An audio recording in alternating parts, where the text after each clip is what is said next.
In the name of Allah, the gracious, the most merciful. Dear students, today we are going to start second year biology, chapter number 15. इस chapter का उन्वान है homeostasis. तो इस chapter का जो पहला topic है वो है कॉन्सेप्ट्स ऑफ होम्योस्टेसिस। इस टॉपिक को हम दो हिस्सों में तकसीम करेंगे और दो लेक्चर्स के अंदर इस टॉपिक को हम मुकम्मल करेंगे। ये टॉपिक एमसीक्यूज़ के हवाले से और शॉर्ट क्वेश्चंस के हवाले से अहम है। लॉन्ग क्वेश्चन आमतौर पर नहीं आता। तो इस लेक्चर में हम कोई 5 चीज़ों को डिस्कस करेंगे। सबसे पहली बात, मीनिंग ऑफ होम्योस्टेसिस। दूसरे नंबर पे डेफिनेशन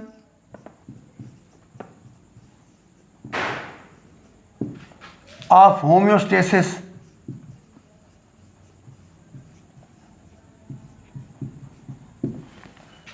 विद एग्जाम्पल्स।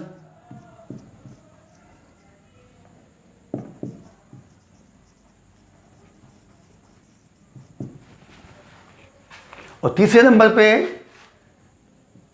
कंपोनेंट्स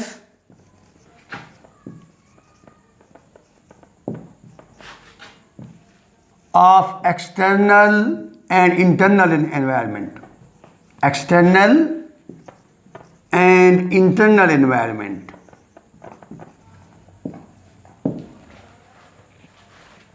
चौथे नंबर पे हम डिस्कस करेंगे mechanism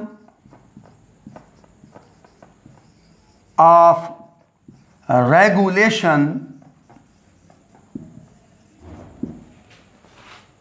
of homeostasis।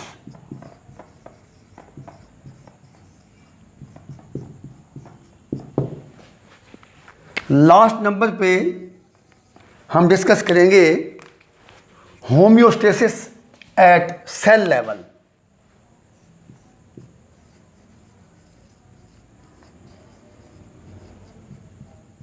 Homeostasis at cell level. इन 5 चीज़ों को हम इस लेक्चर में डिस्कस करेंगे।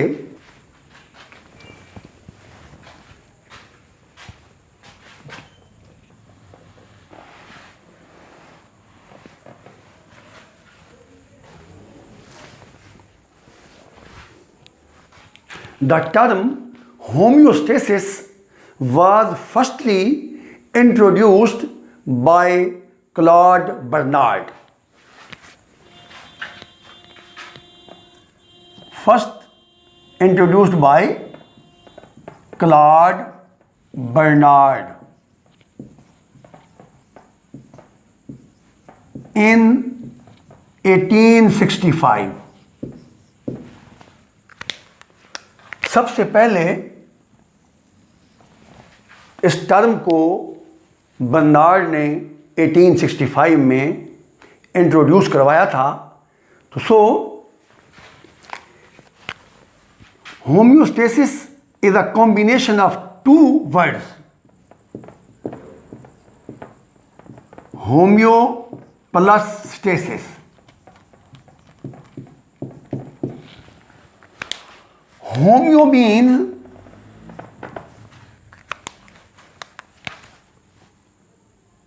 कांस्टेंट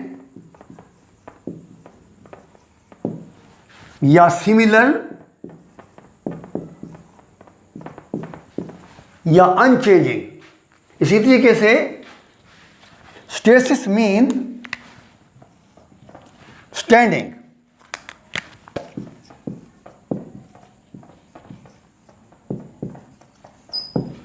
यानी internal environment of the body remain at constant level. It is the dynamic equilibrium state।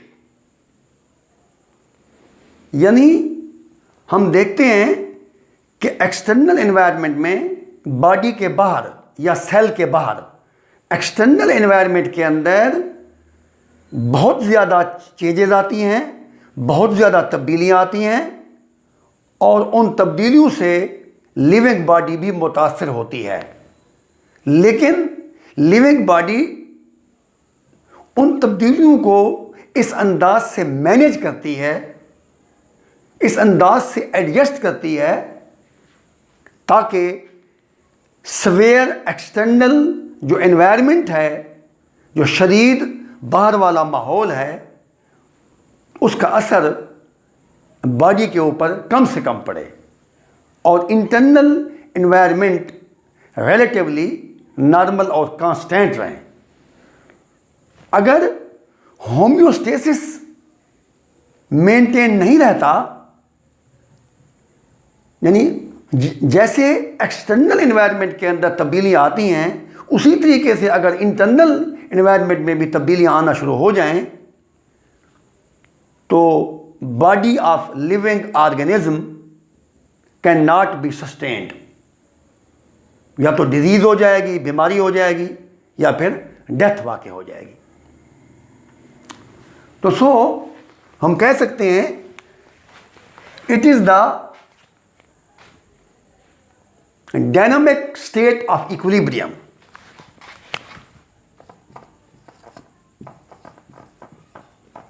Dynamic state of equilibrium.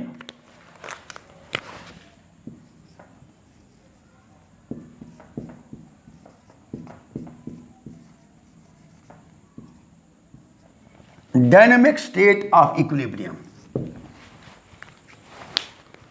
It is the maintenance of internal environment at constant level, at narrow range. So maintenance of internal environment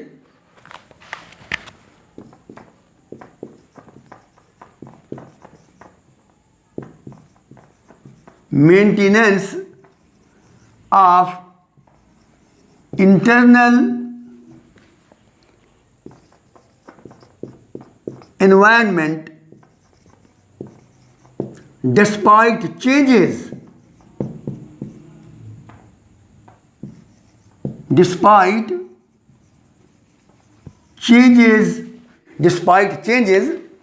in external environment.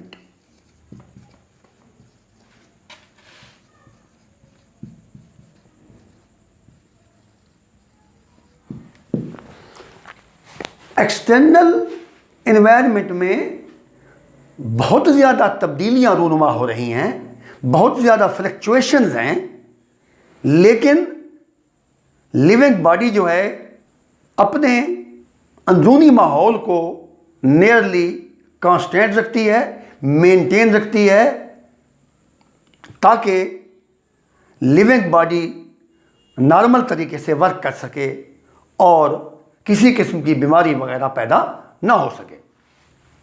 तो it is the maintenance of internal environment despite changes in external environment. External environment में बेतहाशा तब्दीलियों के बावजूद internal environmental conditions जो हैं वो nearly constant रहें, यानी उनमें ज़्यादा तब्दीलियाँ रूनुमा ना हों। अगर तब्दीली आए भी तो नैरो रेंज में आए। इसकी हम एक दो मिसालें लेंगे। मसलन human body temperature, human body core temperature जो है उसका रेंज है 36.1 to 37.8 डिग्री सेंटीग्रेड। ये ह्यूमन बॉडी का कोर टेम्परेचर का रेंज है। यानी इस रेंज से अगर टेम्परेचर बढ़ जाएगा तो तब भी प्रॉब्लम, अगर 37 डिग्री से या इस नैरो रेंज से कम हो जाएगा तो तब भी प्रॉब्लम बन सकता है और बॉडी जो है उसमें नॉर्मल फंक्शंस की बजाय एबनॉर्मल फंक्शन वकू पजीर हो सकते हैं। तो ह्यूमन बॉडी का जो टेम्परेचर है वो 37 डिग्री के अराउंड मेंटेन रहता है। हालांकि मौसम गर्मा के अंदर जो सराउंडिंग टेम्परेचर है वो 50 डिग्री सेंटीग्रेड तक भी अगर पहुंच जाए फिर भी बॉडी का इंटरनल टेम्परेचर जो है वो 37 डिग्री के अराउंड रहता है, उसमें ज़्यादा तब्दीली नहीं आती। If the temperature of the body is increased beyond optimum level, the enzymes can not work properly and metabolism of the body will be disturbed. So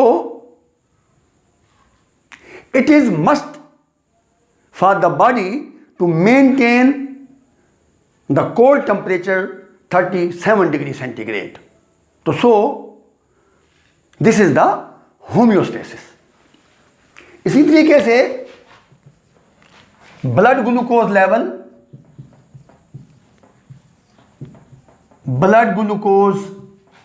level जो है वो बॉडी का वो है 1 ग्राम पर litre.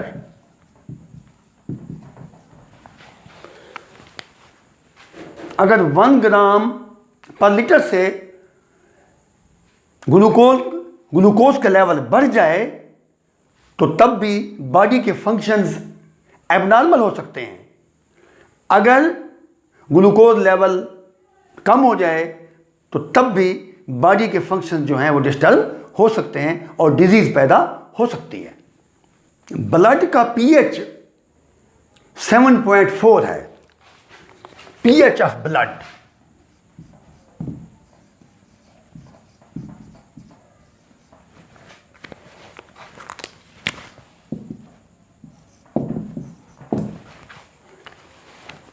You know that in all living organisms, metabolism is going on for all the times. In the metabolism, enzymes are involved. Enzymes speed up the chemical reactions in the body, in the cell. These enzymes are sensitive to pH. If the pH of the blood will be increased, then the functions of the enzymes will be disturbed and ultimately metabolism will be disturbed. तो pH के level को भी 7.4 तक maintain रखा जाता है with the help of the control systems and mechanism of regulations.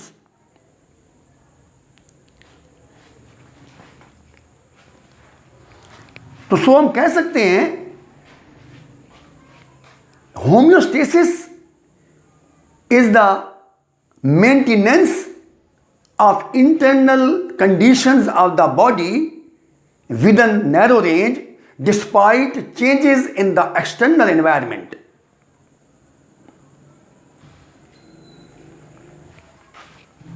इसी तरीके से अगर बॉडी के अंदर पानी की कमी हो जाए तो डिहाइड्रेशन हो जाएगा।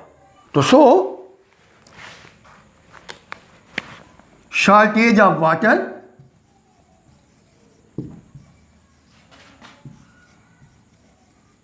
leads to dehydration.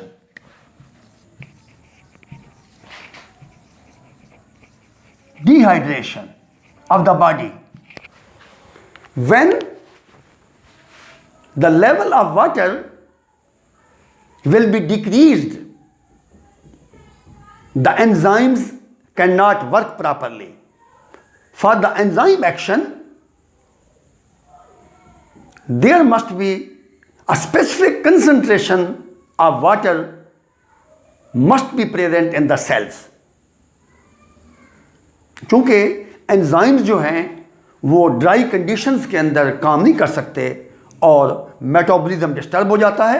And so पानी की कमी हो या पानी की ज़्यादती हो जाए बॉडी के अंदर तो डिजीज़ का इम्कान पैदा हो सकता है और एंजाइम्स जो हैं वो प्रॉपरली वर्क नहीं कर सकते।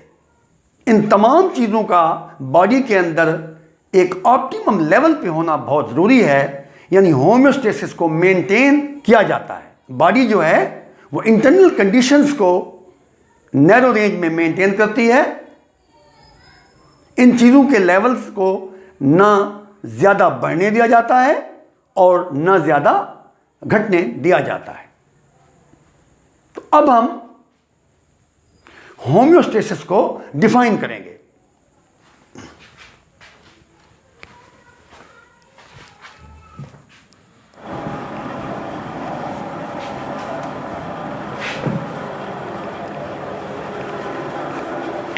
Definition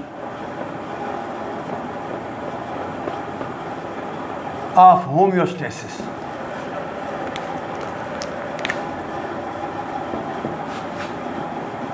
It is the protection of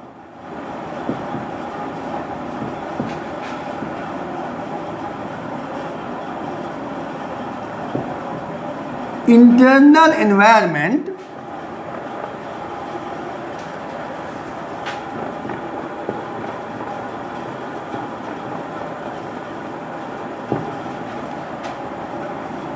from the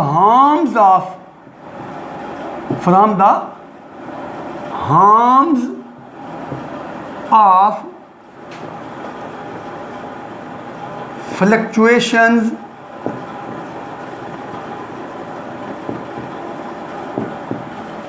it is the protection of internal environment from the harms of fluctuations of external environment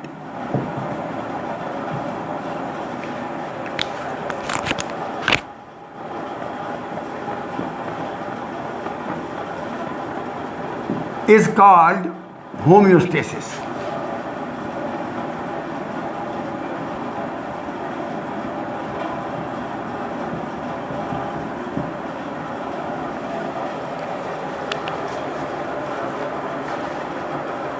असल में एक्सटर्नल एनवायरनमेंट के अंदर जब बहुत ज़्यादा तब्दीलियाँ रूनुमा होती हैं तो उनका असर जो है वो बॉडी की इंटरनल एनवायरनमेंट पर भी पड़ता है। तो बॉडी के अंदर ख़ास किस्म के रेगुलेशंस मौजूद हैं, ख़ास किस्म के कंट्रोल सिस्टम्स मौजूद हैं जिनके तहत इंटरनल एनवायरनमेंट को नैरो रेंज में रखा जाता है। इसलिए it is the protection of internal environment, यानी इंटरनल एनवायरनमेंट का बचाव from the harms of fluctuations of external environment के नुकसानात से बॉडी के अंदर के माहौल को बचाना, इसे हम कहते हैं होम्योस्टेसिस। अब एनवायरनमेंट की दो अक़साम हैं।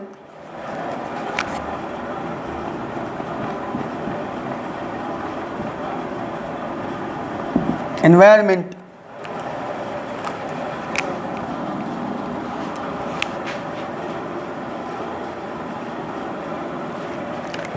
एक है एक्सटर्नल एनवायरनमेंट,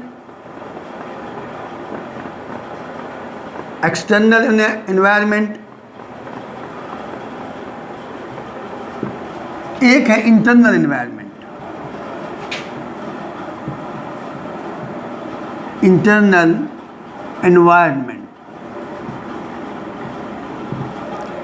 यानी एक्सटर्नल एनवायरनमेंट जो है वो outside the body,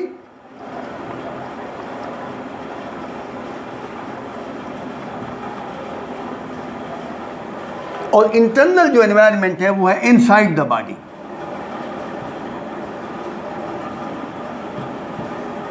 inside the body. तो इंटरनल एनवायरनमेंट जो है उसकी भी दो किस्में हैं। अगर सेल के अंदर का माहौल है वो होगा इंट्रासेलुलर इंटरनल एनवायरनमेंट। अगर बॉडी के अंदर है मगर सेल के बाहर वाला माहौल है तो हम कहेंगे extra cellular internal environment.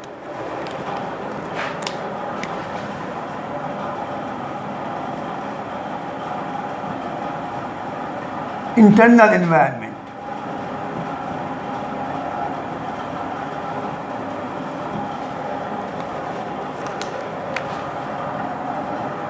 Number 1,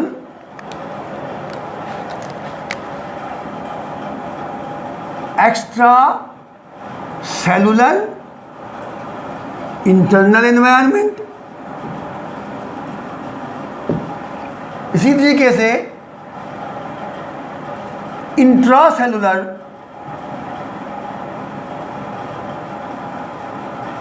internal environment.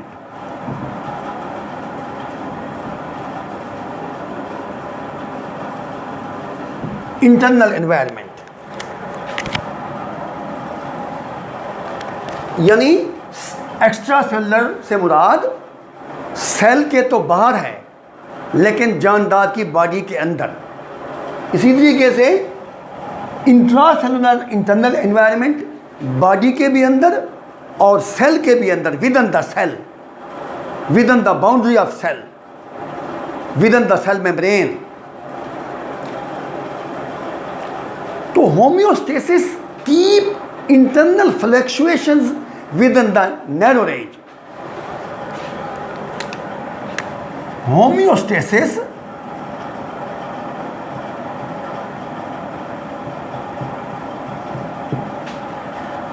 keep internal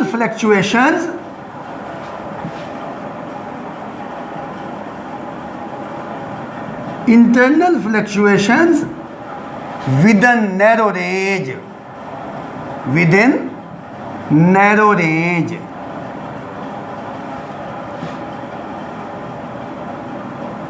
Despite wide external environment, wide external environment, या as compared to external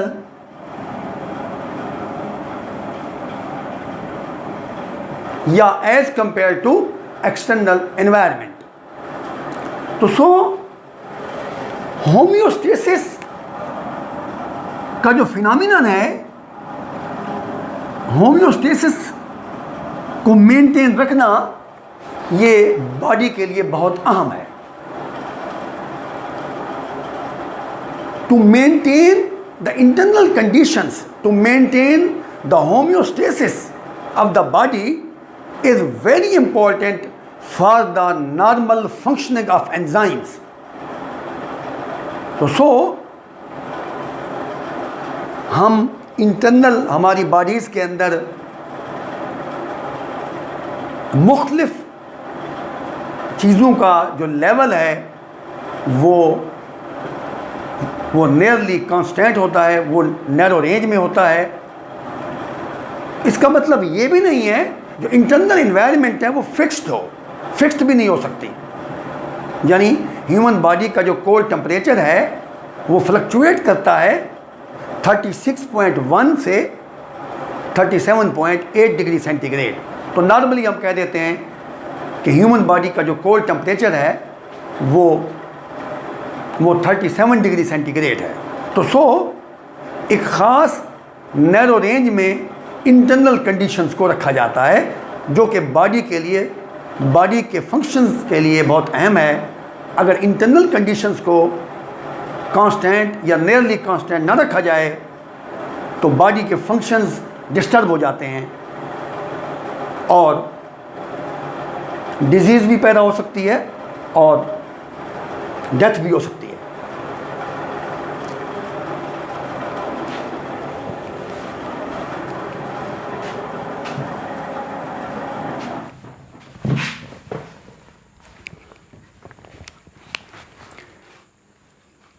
जानदार की जो इंटरनल कंडीशंस हैं वो फिक्स नहीं होती। जैसा कि मैंने आपको पहले बताया है कि इंटरनल कंडीशंस जो हैं वो नैरो रेंज में होती हैं। ह्यूमन बॉडी का टेम्परेचर 37 डिग्री सेंटीग्रेड फिक्स नहीं हो सकता। ये 36.1 से 37.8 डिग्री सेंटीग्रेड में वेरी करता रहता है, फ्लक्चुएट करता रहता है। अगर एक्सटर्नल एनवायरनमेंट में टेम्परेचर ज़्यादा है तो 37.8 भी हो सकता है। अगर एक्सटर्नल एनवायरनमेंट में जो हीट कम है, टेम्परेचर की कमी है, तो इंटरनल बॉडी टेम्परेचर 36.1 भी हो सकता है, 36.2 भी हो सकता है। तो बहरहाल इंटरनल जो कंडीशंस हैं वो नैरो रेंज में रहती हैं, फिक्स नहीं होती। हर जानदार के अंदर एक specific set of internal environment मौजूद होता है। यानी बॉडी के अंदर पानी की मिकदार, आयंस की मिकदार, साल्ट्स की मिकदार एक ख़ास रेंज में होती है, एक स्पेसिफिक रेंज में होती है।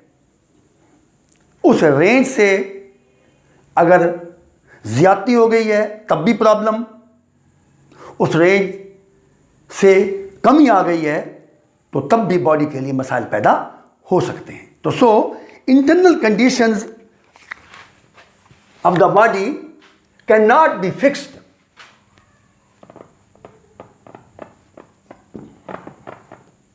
Internal conditions of the body of living organism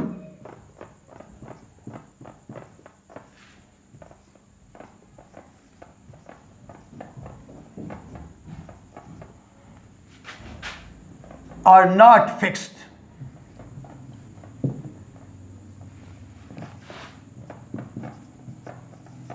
But internal conditions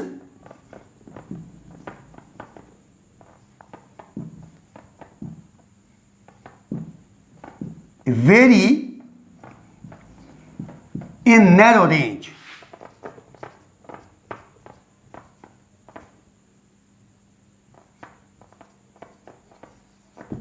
Vary in narrow range. So each species of an organism in its evolutionary history has a specific setup of internal environment at every level of organization.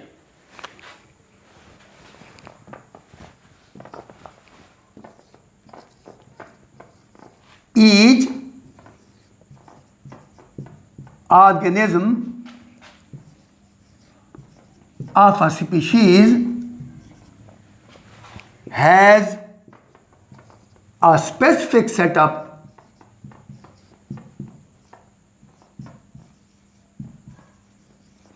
of internal environment.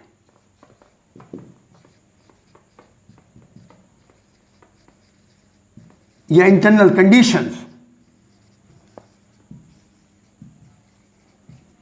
Internal conditions, specific setup of internal conditions या internal environment at levels of organization.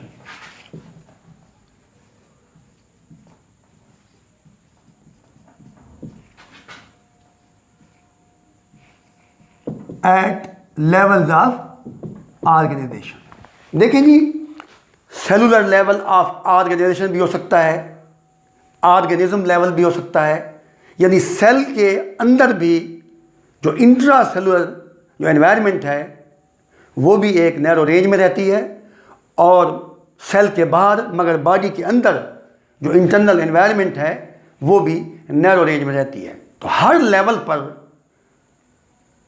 खा वो organismic level हो, खा वो cell level हो, खा वो organelle level हो, हर लेवल पर जो है एक specific setup of internal environment का होता है, और वो एक नैरो रेंज में रहता है। हाँ, अलबत्ता एक्सटर्नल एनवायरनमेंट में वाइड चेंजेस आ सकती हैं, ज़्यादा तब्दीलियाँ रूनुमा हो सकती हैं, लेकिन बॉडी जो है उन तब्दीलियों को मैनेज करती है, उनको इस अंदाज से कंट्रोल सिस्टम्स के ज़रिए एडजस्ट करती है ताकि बॉडी के अंदर या सेल के अंदर ज़्यादा तब्दीलियाँ या फ्लक्चुएशंस रूनुमा ना हों और वो बॉडी या सेल के लिए नुकसानदेह ना हो सके। तो इंटरनल एनवायरनमेंट जो है वो नैरो रेंज में होती है, वो फिक्स नहीं होती। हाँ, अलबत्ता एक्सटर्नल एनवायरनमेंट में fluctuate. External environment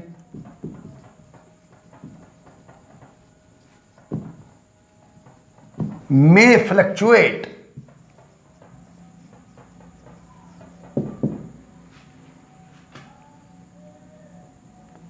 very much, but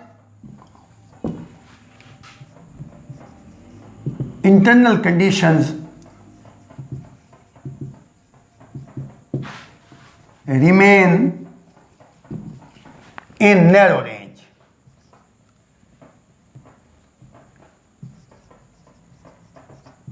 narrow range. एक बॉडी अगर पानी के अंदर रहती है तो उसकी रिक्वायरमेंट और है, एक बॉडी खुश्की पर रहती है तो उसकी जो रिक्वायरमेंट्स हैं वो मुख्तलिफ हैं। अगर बाहर वाले माहौल में पानी ज़्यादा है तो बॉडी की रिक्वायरमेंट भी ज़्यादा होगी, अगर बाहर वाले माहौल में पानी की कमी है तो बॉडी की पानी की जो रिक्वायरमेंट है वो भी कम होगी।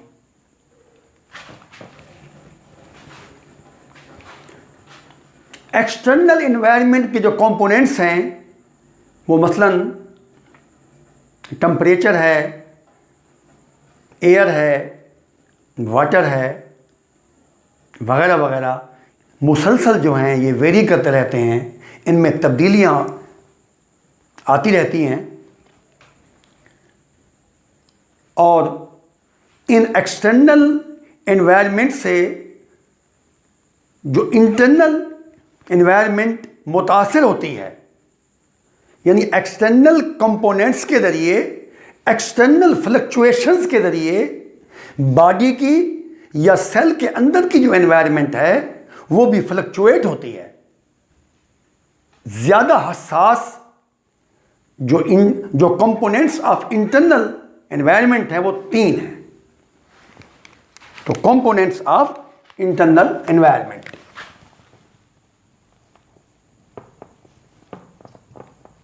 Components of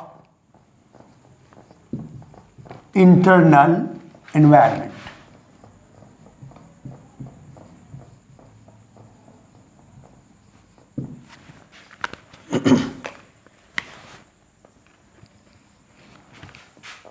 number 1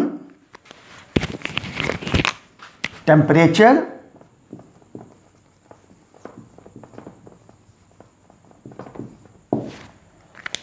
number 2 waste materials,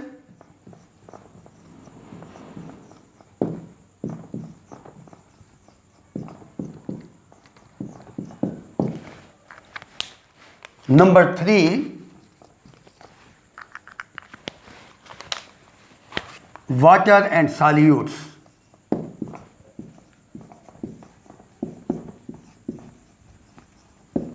water and solutes,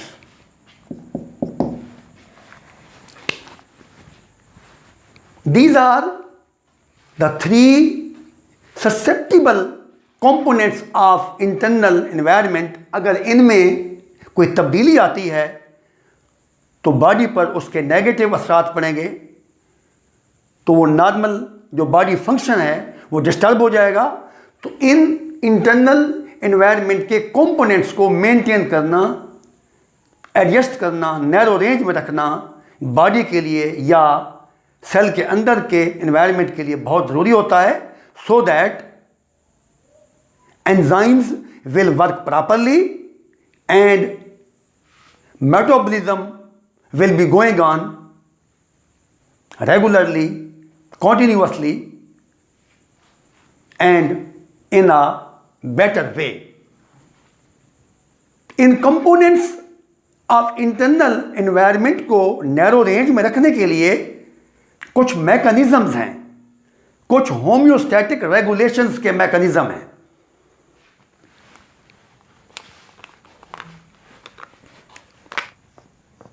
mechanisms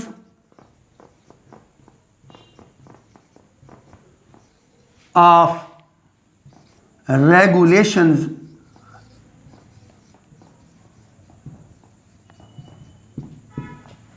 of homeostasis, of homeostasis। जिस तरीके से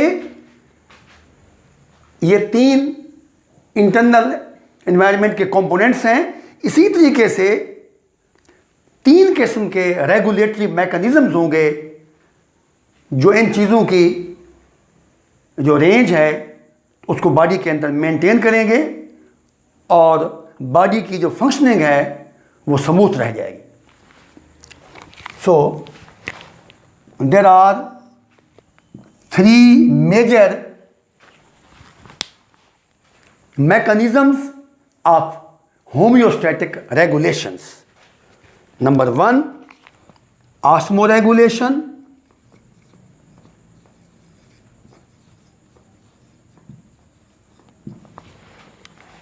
अगर वाटर और सॉल्यूट्स की मिकदार को मेंटेन करना होगा तो उसके लिए जो कंट्रोल सिस्टम होगा, उसके लिए जो मैकेनिज्म ऑफ रेगुलेशन होगा उसे हम कहेंगे ऑस्मो रेगुलेशन, यानी it is the maintenance of osmotic pressure, यानी पानी और सॉल्यूट्स की मिकदार को मेंटेन रखना।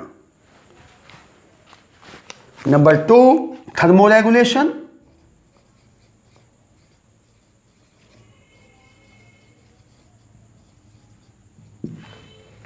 And number 3,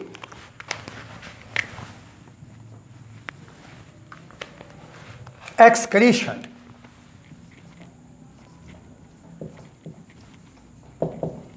Excretion, these are the 3 mechanisms of regulations which keep these 3 components of internal environment at constant or nearly constant level। So number 1,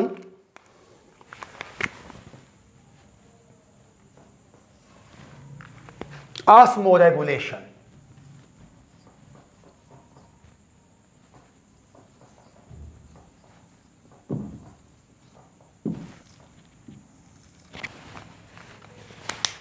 Mechanism of regulation, mechanism of regulation generally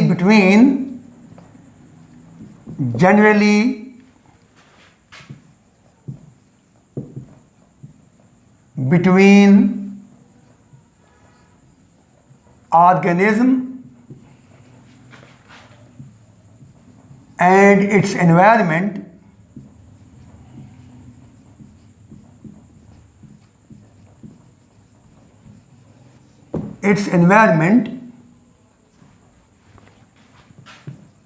of solute and gain or loss of water, gain and loss of water is called osmoregulation.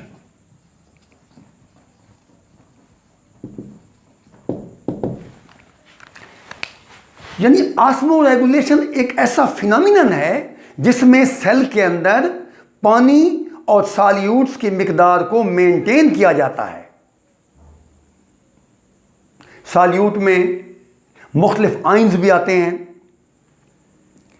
और अगर एक body या एक unicellular organism मसलन amoeba पानी के अंदर पड़ा हुआ है और पानी उसके अंदर मुसलसल दाखिल होता रहे तो उसकी बॉडी फट जाएगी, तो वो सस्टेन नहीं कर सकेगा।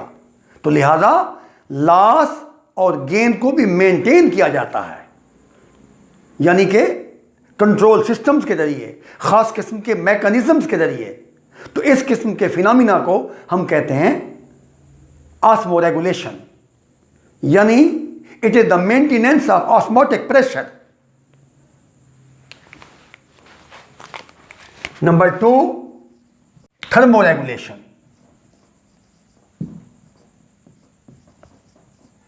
थर्मोरेगुलेशन, देखिए थर्म का माना होता है हीट, रेगुलेशन मीन उसे रेगुलेट करना, उसे नॉर्मलाइज करना।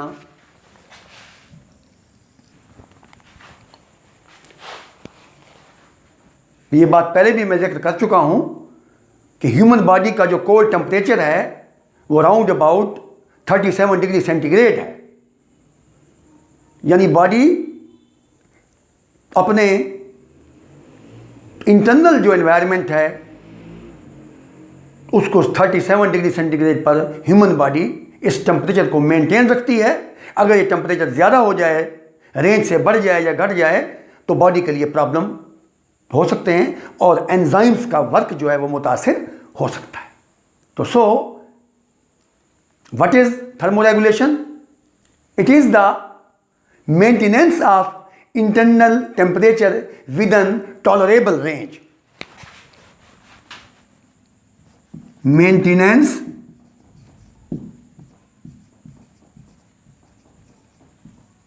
of internal temperature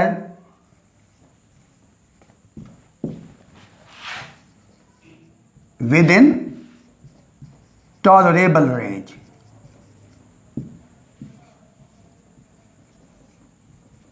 Within tolerable range, यानी ह्यूमन बॉडी का जो टेम्परेचर है वो अगर 37 डिग्री सेंटीग्रेड है तो ये एक ऑप्टिमम टेम्परेचर है, ना इससे बढ़ेगा ना इससे घटेगा। अगर ऐसा होगा तो बॉडी के लिए प्रॉब्लम हो जाएगा और बॉडी के जो फंक्शंस हैं या सेल के जो फंक्शंस हैं वो डिस्टर्ब हो जाएंगे। Number 3, excretion.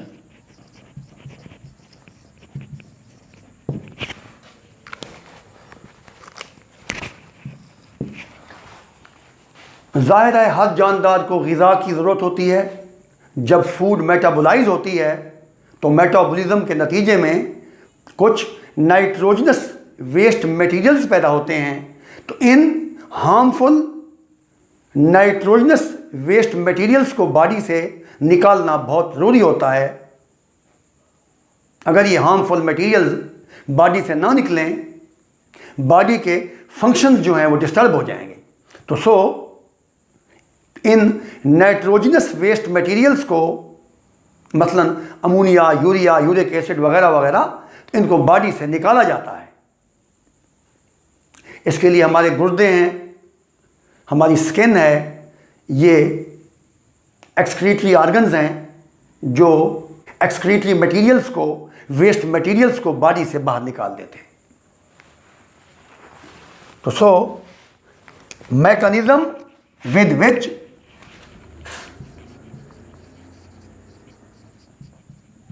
mechanism with which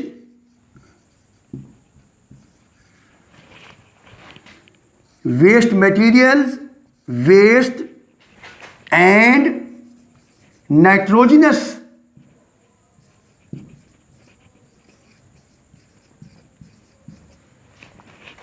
waste materials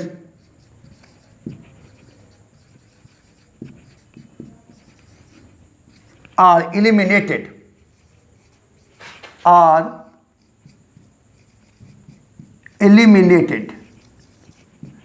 is called excretion. So these are the mechanisms. With the help of these mechanisms we can regulate the body temperature, waste materials and harmful materials, water and solutes, so that the body can perform normal functions.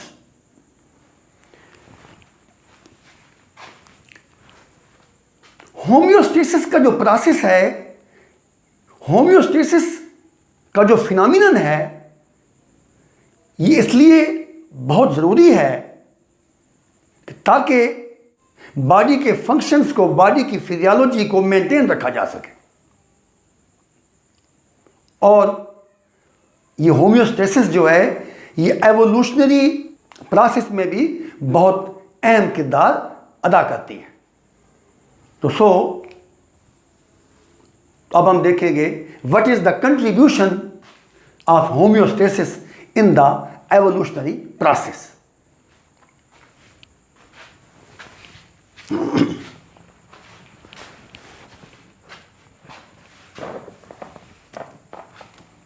Contribution of homeostasis in the evolutionary process.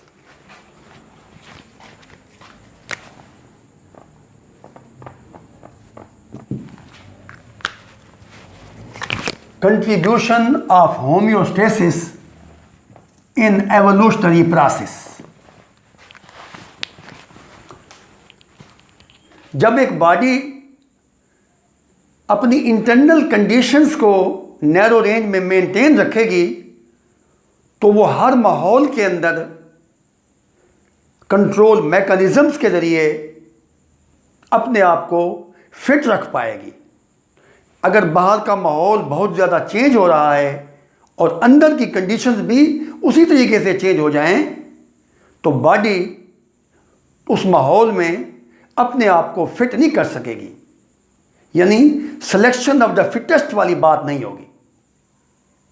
यानी दूसरे लफ्ज़ों में हम कह सकते हैं वो evolutionary point of view से वो बॉडी, वो ऑर्गेनिज्म अनफिट होगा।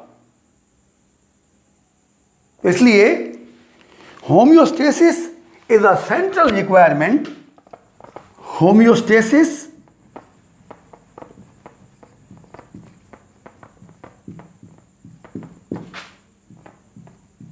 is a central requirement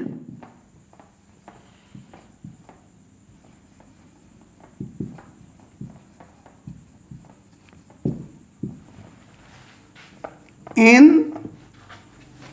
the maintenance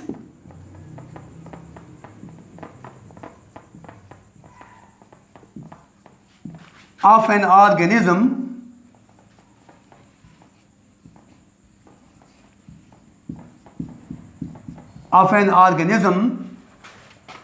which compels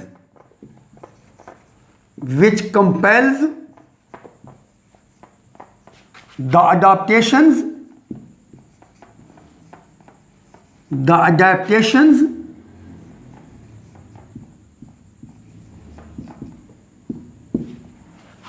in the constant changing environment,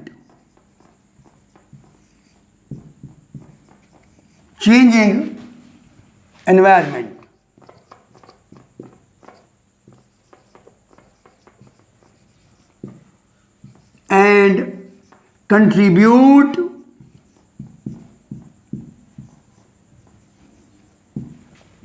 in evolutionary process.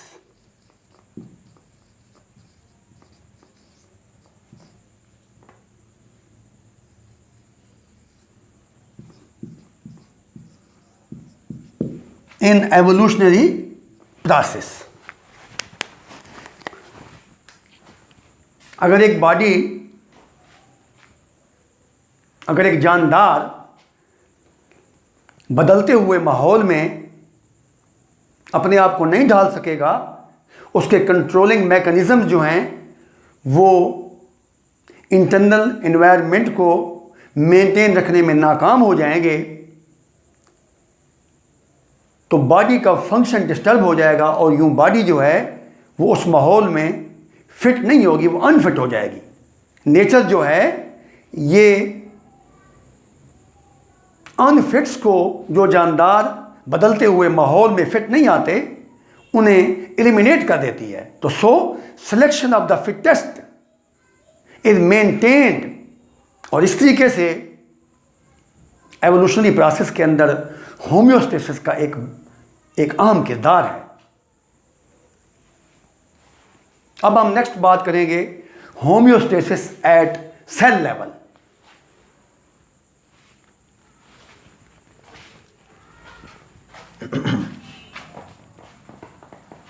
Homeostasis at cell level, cell के जो अंदर की कंडीशंस हैं, जो अंदर की एनवायरनमेंट है, उसे कहते हैं इंट्रा सेलुलर इंटरनल एनवायरनमेंट। अगर बॉडी के अंदर है और सेल के बाहर है तो उसे कहते हैं एक्स्ट्रा सेलुलर इंटरनल एनवायरनमेंट। तो सेल के अंदर की जो एनवायरनमेंट है, सेल के अंदर की जो कंडीशंस हैं, वो एक्सट्रीमली नैरो रेंज में मेंटेन की जाती हैं। अगर सेल के अंदर वाटर की मिकदार, सॉल्यूट्स की मिकदार, आयंस की मिकदार या और मुख्तलिफ जो मेटाबोलाइट्स हैं उनकी मिकदार में अगर तब्दीली आ जाए तो सेल के फंक्शन जो है, तो सेल का फंक्शन जो है वो डिस्टर्ब हो जाएगा। तो सेल के अंदर जो मेटाबॉलिज्म चल रहा है वो सही मानों में वकूअ पज़ीर नहीं हो सकेगा और यूं सेल कोलैप्स हो सकता है और सेल की लाइफ को खतरा हो सकता है। तो वाटर और सॉल्यूट्स के अलावा जो इम्पॉर्टेंट मेटाबोलाइट्स हैं, मसलन हार्मोन्स हैं, उनकी मिकदार को भी सेल के अंदर मेंटेन रखा जाता है। तो internal conditions, intracellular conditions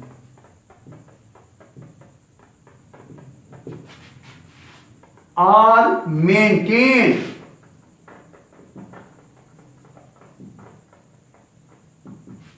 at extremely narrow range, at extremely narrow range.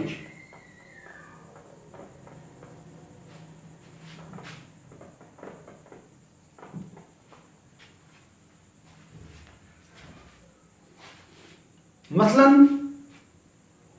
एक यूनिसेलुलर ऑर्गेनिज्म है, अमीबा ले लें। अमीबा अगर फ्रेश वाटर में मौजूद है तो उसकी पानी की रिक्वायरमेंट एक स्पेसिफिक नैरो रेंज में होगी। अगर पानी मुसलसल अमीबा के अंदर दाखिल होता रहे तो body of amoeba will burst, फट जाएगी, अमीबा मर जाएगा। लेकिन ऑस्मोसिस के जरिए और कंट्रैक्टाइल वैक्यूल के जरिए पानी की मिकदार को मेंटेन किया जाता है। तो सेल के अंदर के माहौल को नैरो रेंज में मेंटेन करना सेल की लाइफ के लिए बहुत इंपॉर्टेंट है। अगर पानी की सप्लाई अबंडेंट है, इसका मतलब ये नहीं है कि बॉडी जो है फ्लडेड हो जाए, ज्यादा पानी के दाखिल होने से वो फट जाए, या फिर अगर ड्राई कंडीशंस हैं, एक्सट्रीमली ड्राई कंडीशंस हैं, तो बॉडी जो है वो डिहाइड्रेट हो जाए, ऐसा नहीं है। अबंडेंट सप्लाई ऑफ वाटर में भी अगर वाटर की अवेलेबिलिटी बहुत ज़्यादा है तो तब भी सेल जो है अपने अंदर के एनवायरनमेंट को मेंटेन रखेगा, पानी की मिकदार को, सॉल्यूट की मिकदार को मेंटेन रखेगा। अगर बाहर पानी की शॉर्टेज है तो तब भी सेल जो है अपनी बॉडी के अंदर, अपनी सेल के अंदर के जो एनवायरनमेंट है उसको एक नैरो रेंज में मेंटेन रखेगा और बॉडी डिहाइड्रेट नहीं हो सकेगी, या सेल जो है वो डिहाइड्रेट नहीं हो सकेगा। तो मसलन ये अमीबा पड़ा हुआ है, तो पानी अंदर दाखिल होता रहे तो ये फट जाएगा। मसलन अगर मैं आपको मिसाल दे रहा हूं, एक सेल है तो उसको 20 ml से 25 ml पानी की जरूरत होती है, रिक्वायरमेंट है। अगर पानी बहुत ज्यादा, बाहर बहुत ज्यादा पानी मौजूद है तो वो ज्यादा से ज्यादा 25 ml तक पानी जो है वो जमा हो सकेगा, इससे ज्यादा नहीं, क्योंकि सेल के अंदर जो कंट्रोलिंग मैकेनिज्म हैं वो एक्स्ट्रा वाटर को एलिमिनेट कर देंगे। एक्टिव ट्रांसपोर्ट के जरिए या ऑस्मोसिस की वजह से पानी अंदर दाखिल होगा, उसे हम एंड ऑस्मोसिस कहेंगे। जब पानी बाहर खारिज होगा तो उसे हम एक्स ऑस्मोसिस कहेंगे। तो लॉस और गेन ऑफ वाटर जो है वो मेंटेन रह जाएगा। अबंडेंट सप्लाई हो या एक्सट्रीमली शॉर्टेज ऑफ वाटर हो, तो दोनों सूरतों में सेल जो है अपनी इंटरनल कंडीशंस को जो है वो मेंटेन रखेगा, ना वो फ्लडेड हो जाएगा और ना वो डिहाइड्रेट हो जाएगा। तो एक नैरो रेंज में, एक नॉर्मल रेंज के अंदर जो पानी की मिकदार जो है वो रह जाएगी और यूं सेल के जो फंक्शंस हैं वो नॉर्मल रह जाएंगे।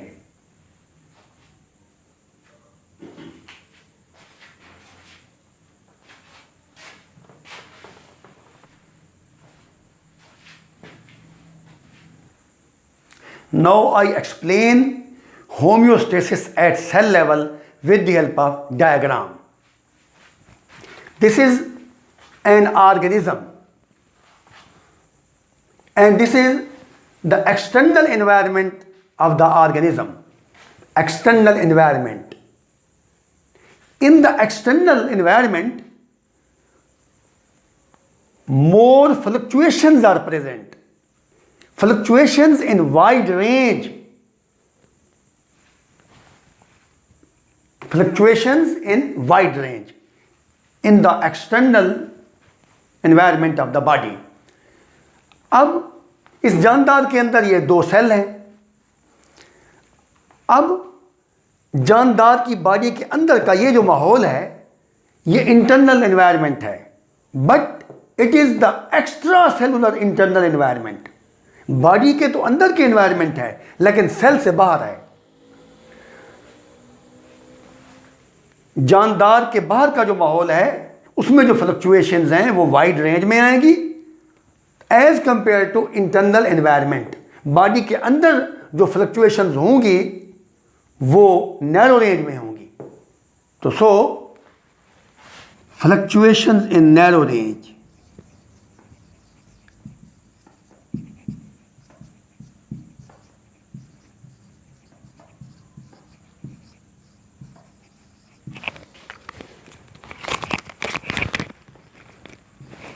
यानी कि इंटरनल एनवायरनमेंट में जो चेंजेस आएंगी वो नैरो रेंज में आएंगी as compare to external conditions of the environment. तो अब सेल के अंदर within the cell membrane जो फ्लक्चुएशंस होगी वो एक्सट्रीमली नैरो रेंज में होगी, एक्सट्रीमली नैरो फ्लक्चुएशंस। बॉडी के अंदर की जो कंडीशंस हैं वो नैरो रेंज में रखी जाएगी। और अगर हम सेल के लेवल की बात करें तो सेल के अंदर की जो एनवायरनमेंट है जिसे हम इंट्रासेलुलर एनवायरनमेंट का नाम दे रहे हैं, वो मज़ीद एक्सट्रीमली रेंज में होगी और उसमें जो कंडीशंस हैं वो कांस्टेंट रहेगी और यूं जो है होम्योस्टेसिस को मेंटेन किया जाएगा। This is the intracellular environment, this is the control system of the cell and this is the control system of the organism. तो जानदार का अपना कंट्रोल सिस्टम होगा, सेल्स का अपना कंट्रोल सिस्टम है। तो आज के लेक्चर में हमने होम्योस्टेसिस को डिफाइन किया, इंटरनल एनवायरनमेंट के कंपोनेंट्स का मुतालिया किया और मुख्तलिफ मिसालों के ज़रिए होम्योस्टेसिस की वजाहत की। इसी तरीके से हमने वो कंट्रोलिंग मैकेनिज़्म जो हैं होम्योस्टेसिस को रेगुलेट करने के जो मैकेनिज़्म हैं, ऑस्मो रेगुलेशन, थर्मो रेगुलेशन और एक्सक्रीशन की भी वजाहत हमने पढ़ी इसमें। इसी तरीके से होम्योस्टेसिस जो है सेल लेवल पर वो भी हमने स्टडी की कि कैसे सेल के अंदर की जो एनवायरनमेंट है वो एक्सट्रीमली नैरो रेंज में मेंटेन की जाती है और जानदार की बॉडी के अंदर की जो एनवायरनमेंट है वो भी नैरो रेंज में मेंटेन की जाती है। तो आज के लिए इतना ही। Thank you very much.